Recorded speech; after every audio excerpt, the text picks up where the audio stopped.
Hello everyone, welcome back to GSM Tips. In today's video I will show you how to remove the battery from the iPhone 16 series, as it no longer has pull tabs.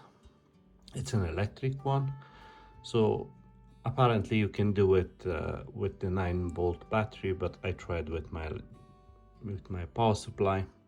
So you put the negative on the ground somewhere, and on that shiny dot on a battery you'll put the positive. As I said, on my power supply I tried just to test it, I tried gradually increasing it from 5 volts.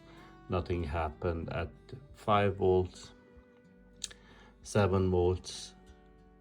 I tried 10, 15, and nothing happened.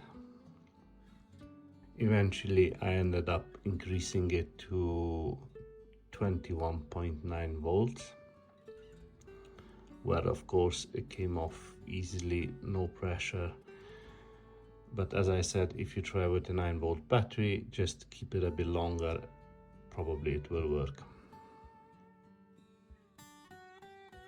So as you can see, this time with 21.9 volts it came off easily, no pressure.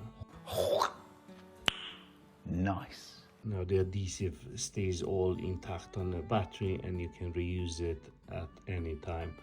You can just restick that battery. This is it for today. Thanks for watching. I'll see you guys in the next one.